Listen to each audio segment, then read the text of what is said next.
Disney Princess, Beauty and the Beast.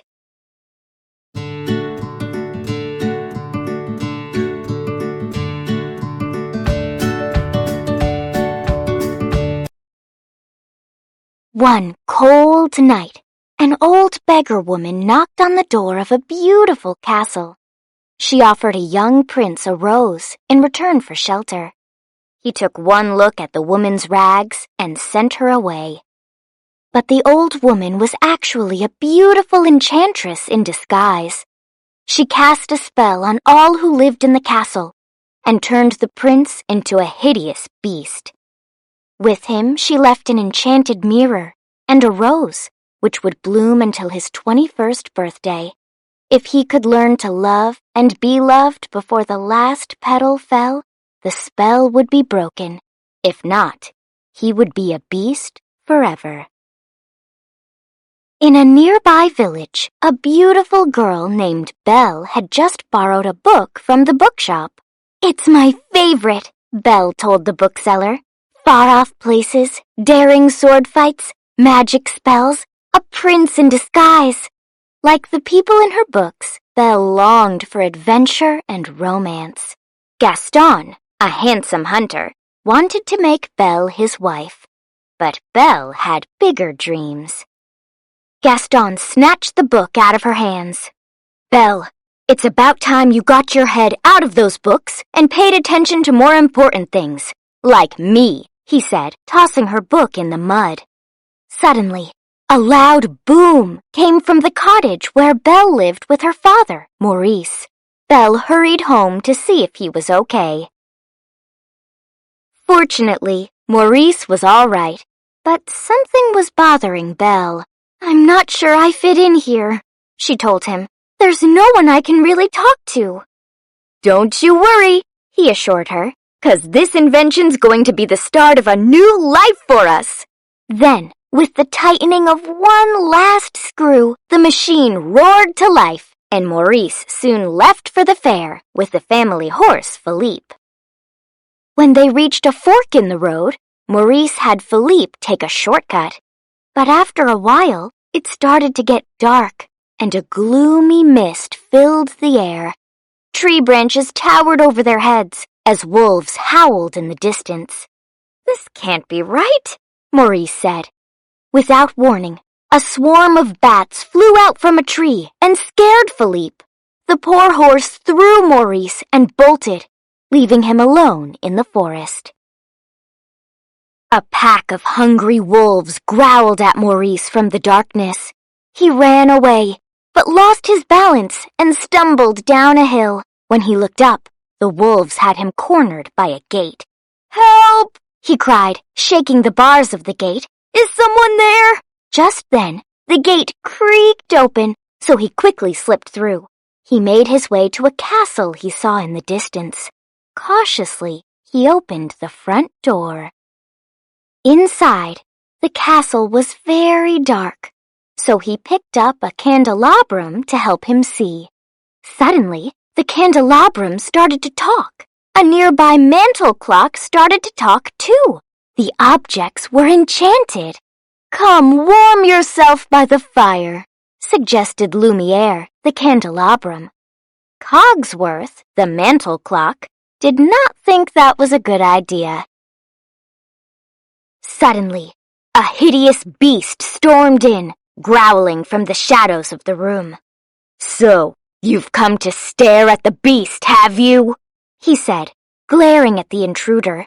"Please, I meant no harm," said Maurice. He was so scared he could barely speak. "I just need a place to stay." But the beast wouldn't listen. Roaring angrily, he grabbed Maurice and locked him in the castle tower. Back in the village, Gaston arranged to marry Belle outside her cottage. There was only one problem. He hadn't proposed yet. He confidently knocked on Belle's door, walked in, kicked off his muddy boots, and started to talk about the future. Their future. Belle knew where that was going. So when he leaned in to kiss her, she opened the door. Gaston tumbled out of her cottage and landed in a pool of mud. Her answer was no. Belle couldn't believe Gaston had proposed. He didn't understand her at all. Once she was certain he was gone, Belle went for a walk in the hills to clear her head. When Philippe ran across the field toward Belle, her father was nowhere to be seen. "Where's Papa? You have to take me to him," she said. Philippe took Belle straight to the gates of the castle. There she found her father's hat. She knew she was at the right place. Cautiously, she entered the gates and went inside the castle. "Papa?" she asked. "Are you here?" But no one replied. She wandered through dark corridors and long hallways. Finally, she came to a staircase and walked up the steps. When she reached the top of the stairs, Belle found her father. "You must go, now!" he warned her. There wasn't enough time to explain. Suddenly, the beast appeared from the shadows. "He's my prisoner," he told her. "Please, let my father go. Take me instead," said Belle. The beast agreed and sent Maurice back to the village. At the village tavern, Maurice rushed in, upset about the ferocious beast. He told Gaston and the villagers he needed their help to rescue Belle, but everyone thought he was crazy. "We'll help you out," said Gaston. Then they threw Maurice out into the snow. Once Maurice was gone, Gaston thought of a new plan to make Belle marry him. At the castle, the beast showed Belle to her new room. He explained she could go anywhere, except for the West Wing. When she asked why, he lost his temper. Belle didn't ask the beast any more questions after that. She even refused to eat dinner with him that night. "I've lost my father, my dreams, everything," cried Belle, as the objects in her room tried to comfort her. "Cheer up, child. It'll turn out all right in the end," an enchanted teapot told her. "You'll see." The enchanted objects were excited to meet Belle. They thought she could be the one to finally break the spell. So, later that night, when Belle wandered into the kitchen, they whipped up a delicious meal for her. "Be our guest," they sang, trying their best to make her feel welcome. After dinner, Belle couldn't possibly think of sleeping. It was her first time in an enchanted castle, so Cogsworth gave her a tour. But when he wasn't looking, Belle climbed the steps to the forbidden West Wing. At the end of a hallway, she found herself in a dark room. A torn portrait of a handsome man hung on the wall. Nearby, a glowing rose wilted in a glass case. Belle reached to touch the rose, but the beast stormed out from the shadows. "Do you realize what you could have done?" he growled, growing angrier with every word. "Get out!" he yelled. Terrified, Belle fled the castle with Philippe. Belle rode through the dark forest as fast as she could toward the village. But something was wrong, and Philippe skidded to a stop. Wolves emerged from the trees and surrounded them. Philippe reared up in terror, sending Belle into the snow. Just as a wolf lunged at Belle, a powerful claw reached out and saved her. It was the beast. He stood over Belle, ready to protect her at any cost. The wolves attacked, but the beast fought them off. He was badly injured. Looking at Belle with sorry eyes, he collapsed into the snow. Belle knew she couldn't leave him there, so with Philippe's help, they took the beast back to the castle. Meanwhile, Gaston plotted his next move. "Everyone knows her father's a lunatic," Gaston began. He also knew Belle would do anything to protect her father. So unless Belle agreed to marry him, Gaston would have Maurice thrown into an insane asylum. At the castle, Belle cleaned the beast's wounds. It was not an easy task. "That hurts," he complained. "Well, you should learn to control your temper," she replied. The beast was quiet. He knew Belle was right. "By the way, thank you for saving my life," Belle said gently. The beast could not believe his ears. No one had ever thanked him before. After that night, something changed inside the beast.